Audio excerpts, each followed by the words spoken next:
साथ रहकर जो छल करे उससे बड़ा कोई शत्रु नहीं हो सकता, और जो हमारे मुंह पर हमारी बुराई बता दे उससे बड़ा कोई मित्र नहीं हो सकता।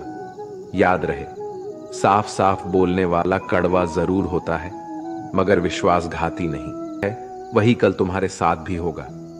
यही नियति का नियम है। बनना है तो किसी की कमी बनो, जरूरत नहीं। जरूरत तो कोई भी पूरा कर सकता है, लेकिन कमी किसी की कोई भी पूरा नहीं कर सकता। किसी को कुछ दे ना सको तो बस दुआ किया करो, क्योंकि दुआ वो तोहफा है जिसके लिए अमीर भी हाथ फैलाता है। जहां लगे कि हमारी वजह से दूसरों को तकलीफ हो रही है, वहां से हट जाना ही बेहतर है। रोहों से जुड़े रिश्तों पर फरिश्तों के पहरे होते हैं। कोशिश कर लो तोड़ने की, ये और भी कह रहे होते हैं। गलतियों में वो ताकत होती है जो आपको पहले से बेहतर बना सके। छल कपट और पाप उतना ही करना जितना आप भुगत सको, क्योंकि कुदरत किसी को नहीं छोड़ती। सबका हिसाब जमीन पर ही होता है। अगर आपका कोई दुश्मन नहीं है तो इसका मतलब आप उन जगहों पर भी खामोश थे जहां सत्य बोलना बहुत जरूरी था। प्रेम निशुल्क होते हुए भी इस धरती का सबसे महंगा सुख है। जिंदगी में अब तक इतना तो पता चल गया है कि कुछ गहरे रिश्ते होते हैं कमजोर लोगों से, जो खिलौनों की तरह विश्वास तोड़ देते हैं। बारिश और धूप दोनों के मिलने से ही इंद्रधनुष बनते हैं। इसलिए खूबसूरत जिंदगी के लिए सुख और दुख दोनों ही जरूरी है।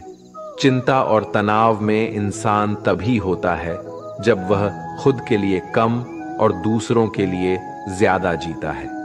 उस लम्हे को बुरा मत कहो जो आपको ठोकर पहुंचाता हो, बल्कि उस लम्हे की कदर करो, क्योंकि वो आपको जीने का अंदाज सिखाता है। आपकी सफलता में वो शामिल होते हैं जिन्हें आप चाहते हैं। आपके संघर्ष में वो शामिल होते हैं जो आपको चाहते हैं। निखरता वही है जो पहले सबसे ज्यादा बिखर चुका होता है। यही जीवन का सत्य है। हर पल सबको खुश नहीं रख सकते, तो कभी कोई बिछड़ जाएगा, कोई दूरी बनाने की कोशिश में रहेगा, कोई मतलब से तुम्हारे पास आएगा, और हजारों में एक दो ही होंगे जो कठिन वक्त क्यों ना हो हाथ थामने का बहाना ढूंढेंगे। कुछ गलत फैसले जिंदगी का सही मतलब सिखा देते हैं। रिश्ते बनाए रखने की सिर्फ एक ही शर्त है, किसी की कमियां नहीं, अच्छाई देखिए।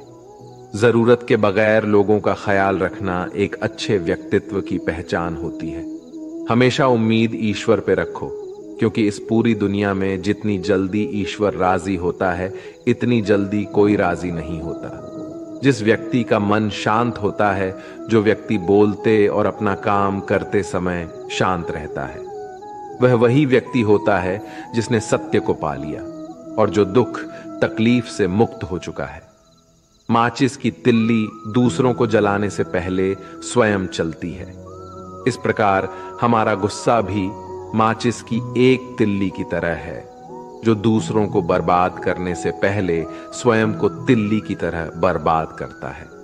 समझदारी की बातें सिर्फ दो ही लोग करते हैं, एक वो जिसकी उम्र अधिक हो, दूसरा वो जिसने बहुत कम उम्र में बुरा वक्त देखा हो। इस दुनिया में जुनून जैसी कोई आग नहीं है, मूर्खता जैसी कोई जाल नहीं है, नफरत जैसा कोई किए जो आपको बेहतर बनाने के लिए प्रेरित करता हो, जो आपको अपनी जवाबदारी माने और आपका ख्याल रखे, जो आपको अपना समझे और अपना घर जैसा महसूस कराएं, जो आपकी सहायता करे और आपको समझे। मृत्यु के समय तुम्हारी कोई नहीं सुनेगा।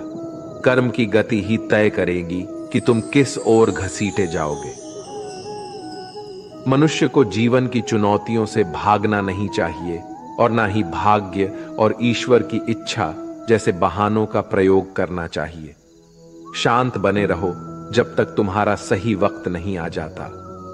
इंसान का सबसे अच्छा मित्र स्वयं की आत्मा और मन होता है, जो अच्छी बातों पर शाबाशी देता है और बुरी बातों पर झोरता है। खाली हाथ आए थे और खाली हाथ ही जाओगे। जो आज तुम्हारा है कल किसी और का होगा। इसलिए जो कुछ भी तू करता है उसे भगवान को अर्पण करता जा। स्वास्थ्य सबसे बड़ा उपहार है, संतोष सबसे बड़ा धन है, वफादारी सबसे बड़ा संबंध है, छल करोगे तो छल मिलेगा, आज नहीं तो कल मिलेगा। जियोगे जिंदगी सच्चाई से, सुकून हर पल मिलेगा। उपवास हमेशा अन्न का ही क्यों, लोभ लालच में उनके साथ भी बुरा ही होगा। इस दुनिया में जुनून जैसी कोई आग नहीं है, मूर्खता जैसी कोई जाल नहीं है, नफरत जैसा कोई दरिंदा नहीं है और लालच जैसी कोई धार नहीं है। प्रसन्नता का कोई मार्ग नहीं है, बल्कि प्रसन्नता ही एक मार्ग है। अगर आप सही दिशा में है तो चिंता मत कीजिए, बल्कि उस दिशा में चलते रहिए।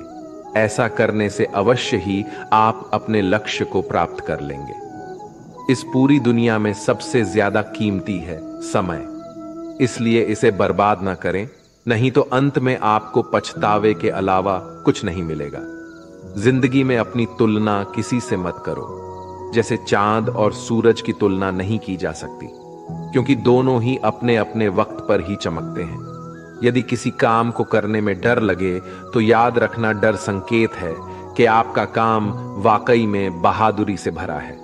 ख्वाब जिनके ऊंचे और मस्त होते हैं, इम्तिहान भी उनके जबरदस्त होते हैं, हौसले भी उनके कई बार पस्त होते हैं, लेकिन जुनून में वो नतमस्त होते हैं। पहाड़ की ऊंचाई आपको कभी आगे बढ़ने से नहीं रोकती, बल्कि आपके जूते में पड़े कंकड़ आपको आगे बढ़ने से रोकते हैं। निकाल फेंको उस कंकड़ को। सिर्फ मरी हुई मछली पानी का बहाव चलाती है। जिस मछली में जान होती है वो अपना रास्ता खुद बनाती है। अपने हौसलों को ये मत बताओ कि तुम्हारी परेशानी कितनी बड़ी है, अपनी परेशानी को बताओ तुम्हारे हौसले कितने बड़े हैं। सफल वो नहीं जो अपने दुश्मनों पर विजय प्राप्त करे, बल्कि सफल तो वो है जो अपनी इच्छाओं पर भी विजय प्राप्त करता है। अगर केवल इसलिए आपने अपने सपनों पर काम करना बंद कर दिया है क्योंकि किसी को लगता है कि आप उसे नहीं कर सकते हैं, तो वो बोले। वास्तव में सबसे बड़ी लड़ाई हमारे अंदर दो भेड़ियों की है। एक काला भेड़िया जो क्रोध, ईर्ष्या, अहंकार, दुख, ग्लानि, लालच, चोरी, झूठ की भाषा बोलता है। दूसरा सफेद भेड़िया जो आनंद, प्रेम, दया, विचार और सद्भावना की भाषा बोलता है। इसी लड़ाई के शोर में हम पहले से मौजूद मन की शांति भूलकर उसे कहीं और ढूंढने की कोशिश करते हैं। गुरु ने कहा है, हम में से कोई भी इस लड़ाई के शोर से नहीं बचा। ये लड़ाई मेरे अंदर भी चलती है और आपके अंदर भी। शिष्यों ने गुरु की बात ध्यान से सुनी और पूछा, गुरु जी, तो इस लड़ाई में जीत किसकी होगी? गुरु जी ने कहा, वही भेड़िया जीतेगा जिसे तुम खाना दोगे। खाना देने का मतलब है हमारे पास शक्ति है ध्यान देने की। हम जिस भेड़िए की बातों पर ध्यान देंगे वो बड़ा और ताकतवर होता जाएगा। इसलिए हमेशा क्रोध से पहले दया चुनना चाहिए, लालच से पहले उदारता, चिंता से पहले शांति और स्थिरता जुड़ी होनी चाहिए, और जलन से पहले सद्भावना को चुनना चाहिए। ऐसा करते करते हमारा मन अपने आप आनंदित रहने लगता है। जैसे शरीर को आराम दिया जाए तो वो खुद ठीक होने लगता है, वैसे ही जब मन को शोर से आराम मिलता है तब वो खुद निर्मल होता जाता है।